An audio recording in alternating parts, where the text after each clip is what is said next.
Let's go ahead and check out some of these mixes. We're going to start off with the standard one. This is just what loads out of the box. And of course, this is going to be kind of a jack of all trades mix that's going to be good for a variety of different contexts. So here are the celli.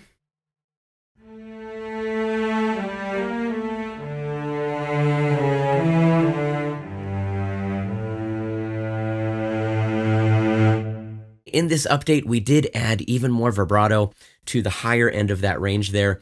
So you could hear it was just a little bit more rich and lush. So let's check out the violin shorts.